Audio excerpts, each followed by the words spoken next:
Would a villain make CrossFit more interesting to watch? Maybe. But would it help them reach their most important goal? Now that's the real question.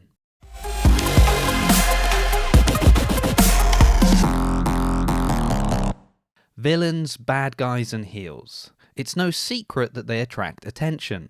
Darth Vader is arguably the most iconic thing to come out of Star Wars. You can't think about Batman without the Joker. And Sideshow Bob, well, he's just there because I don't think I've ever referenced The Simpsons in one of these videos. So yes, in entertainment, villains play a critical role. And I've heard it said many times on podcasts, YouTube videos, or just in conversation that CrossFit needs a villain to stir things up, to make it more entertaining to watch. We saw that many people wanted Ricky Garard to return as a villain.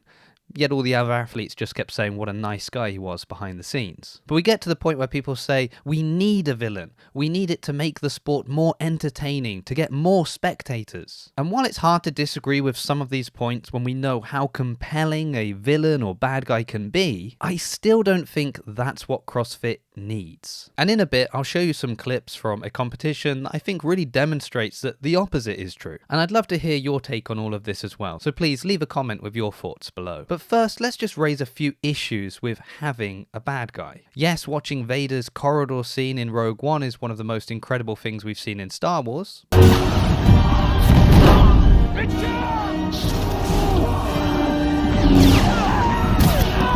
But would you want to work for him? In the rebels' hidden fort.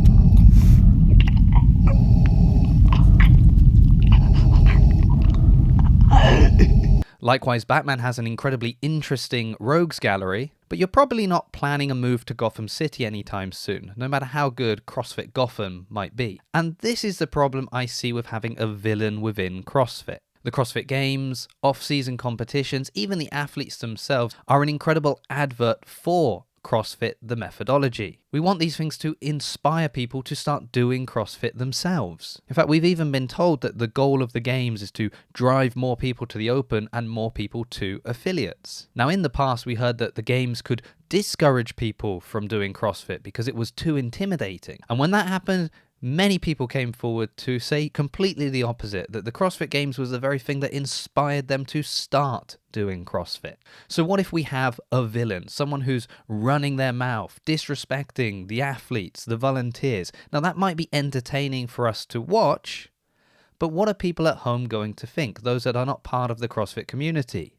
Are these the kind of people that do CrossFit? If I decided to go and try out at my local affiliate, are these the kind of people I'm going to be training with? And if that's the case, maybe CrossFit's not for me. And the real problem with that kind of thinking is it's completely wrong. It's completely the opposite. We are so proud of the CrossFit community. Recently, Matt Souza put out a reel about the CrossFit community, and I saw that shared by many people who felt the same about that community. So you've heard about CrossFit, the crazy workouts, the people slamming the barbells, but what you haven't heard is about the CrossFit community. They're people from all walks of life. They're your average worker, your doctor, your executive, your teacher, your community leader. But the one thing that they all have in common is they're surrounding themselves with people that want to make their lives better in the food they're eating and the exercise they're doing and the people who they're associating with.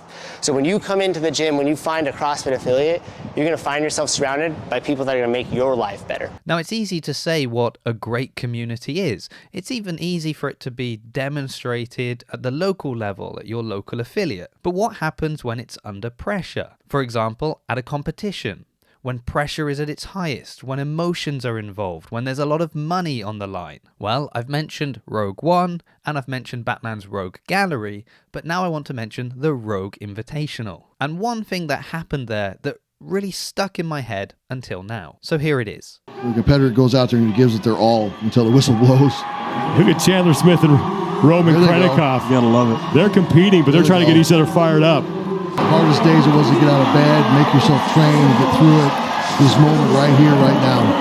Chandler Smith and Roman Krennikov trying to become the first men to clear 290.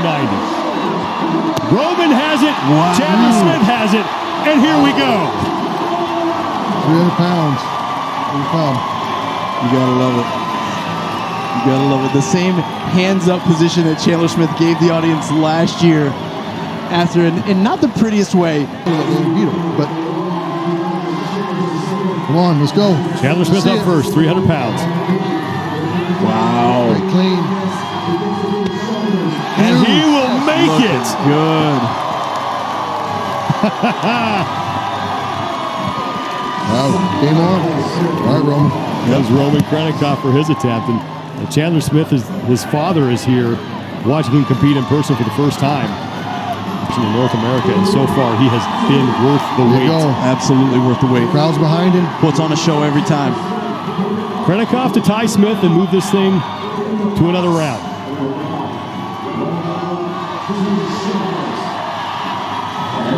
He won't get it. Clean was a little tougher than his previous cleans. It slid on him a little bit. He's really got to get that high in the abdomen and lock in that high row.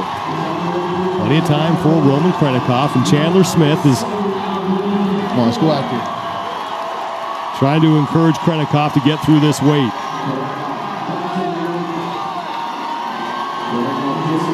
The high row.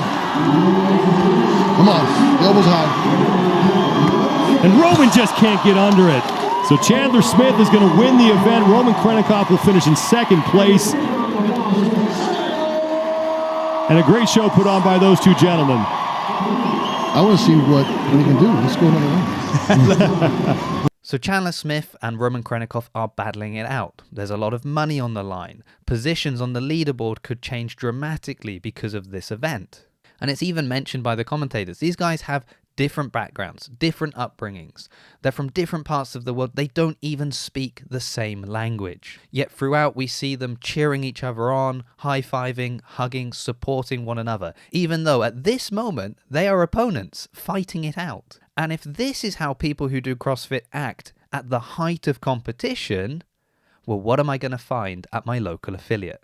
If I'm a little bit nervous about starting CrossFit because I've heard it's quite intimidating, but I see them supporting one another like this, isn't that going to motivate me to go? And we see this all the time, athletes supporting one another, giving that athlete advice that can't get through maybe the last movement of a workout, or even just cheering them on, applauding those coming in, even though they're coming in last place. And I know some people don't like this. They feel maybe it's insincere.